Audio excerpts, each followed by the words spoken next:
Hello everyone and welcome to another episode of Showcase on Warframe. Holy shit, I'm doing a melee weapon again. When was the last time I did one of these? It's been a long time. Clearly. Why? Ribbons, that's why.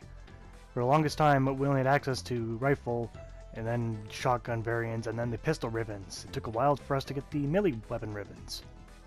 And RNG's has been a bit of an asshat not giving me any. Only have a couple on hand, but here's one of them, the Cronus. So the Cronus, which is the father to Zeus and Poseidon, Hades. What grand titan can this weapon be? Well, it's a starter weapon. That kind of hits a flat line right there, doesn't it? Yes. As many of you know, just about everyone should know, but this is a starter weapon. You get it very early in the game. It's only a mild step above the Skana, which was the original starting weapon regardless for everyone. We can see it has only 10% status, 5% critical chance, 1.5 critical multiplier, and everything else is pretty low. But where do you get it? Well, if you didn't get it, you might have just not noticed, but the first time you fight Captain Vor, he'll just guarantee a drop. Anytime you fight him after that, he will still drop it, just on a very infrequent rate. So yeah, you kind of have to get one. It's impossible not to. If you haven't built it, you just haven't noticed it, or you maybe sold the blueprint. But either way, it's there. It's not a huge loss. Again, it's a beginner weapon. But how far can I take this beginner weapon? Well, we'll find out that later on. But first, let's take a look at the Cronus itself. Now, visually, I wouldn't be surprised if you mistaken this for the Skana. If it was colored the same way, it would be almost identical. Well, other than you get to the fine details. Now, the shape of the Cronus is actually that of a cavalry saber, in more of the ways than one. It has a single-sided edge, and has a light bowing in the back, and when you get to the handle, it lacks any pommel. And it only has one end of the side on the guard, since the back side has no blade. So yes, it's pretty much a cavalry saber. These were used during the Civil War, or North American Civil War. Alright. Another thing, it's pretty thin and slender. There isn't a whole lot to talk about here. Give me a break. But here's one thing you probably don't want to see. Oh god. Now, they've been keeping adding HD textures to all the weapons in the game, but they're making this video, they didn't get to the Cronus yet. Oh god. It's pixelated. Oh, it's so horrible looking. Oh, get off the screen! Oh god! So yes, it has the same range as the Skana, which everyone should at least be familiar with that range, the standard sword length. And I believe that is everything covered of the Cronus. This is the reason why melee weapons have shorter videos, because not as much to cover. Alright, so here's my ultimate build. It's not the ultimate build, it's my ultimate build. Alright. If you could probably guess, I went for a channeling build here, as I do with most melee weapons. But anyway, you got to see I get the channeling cost down to 3. Could go down to 1, but that would reduce my damage. And I got the current channeling multiplier by 2.1 times. So a little bit above twice the amount of damage. Okay. I ignored critical chance and multiplier, but even that, you can see the ribbon suspicion is fully full, so I get 5 orbs. However, you probably noticed my status chance is 0. I blame a ribbon for that one. Okay, going on to damage, I got 160 impact, almost 60 puncture, and 430 slash. Now that doesn't sound like very impressive, but remember, this is a weapon that started with only barely 20 slash. And I got a bit of electricity damage at 130.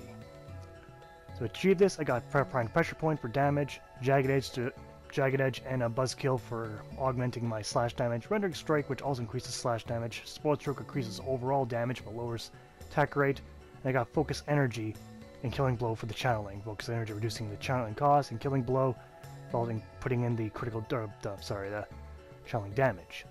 Anyway, moving on from that, we got my ribbon here. I rolled it a couple times, but I didn't want to roll it any more than 4. So I got plus 153 impact, plus 63 damage to infested, which would be really nice, and then plus 241% to melee damage, which is also very nice. And then it just completely destroys my status by negative 100. Whatever. I can scarcely care. So let's take this against some enemies. We'll get some 7 lancers, and at the level, well, we'll just take to level 50, because 40 or 55. 40 was too low. It was still too easy to kill them. So that's a modest level for Grenier. I'm not doing any extra damage to Grenier other than ×2 damage. That's what I do with my channeling. And you know what, that's acceptable, although this attack speed could be slightly better, but then I have to sacrifice something in return. So I'd rather have the somewhat slower attack speed than that of less damage.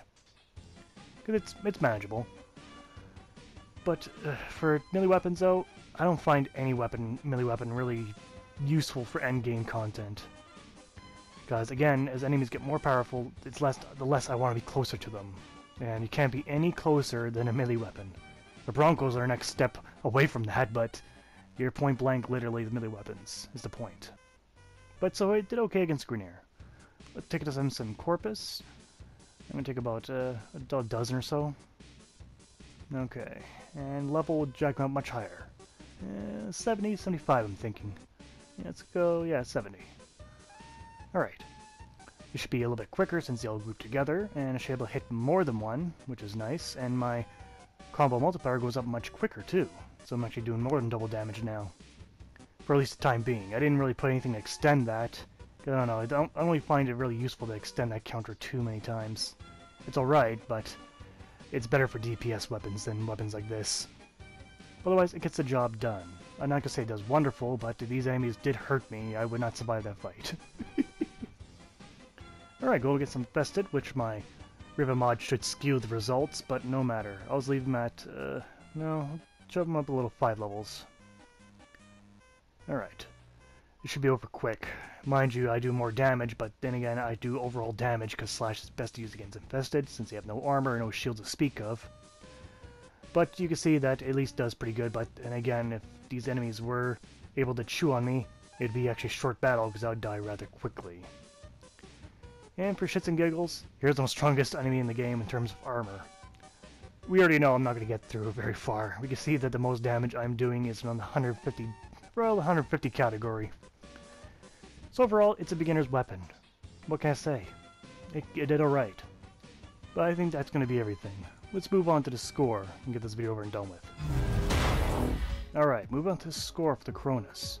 For the pros and cons. Pros? Well, it's very easy to get in the game. It's impossible to miss, since you have to fight Captain Vor. And it's made with low-cost materials. I didn't show you them, but trust me, it's just a bunch of ferrite, some polymer, etc. Alright, and it is a upgrade from the Skana. That's a pro. On the cons, let's take all the same cons from the Skana, or I didn't really review that yet, have I? That's a thing I'll do in the future, when I get the ribbon.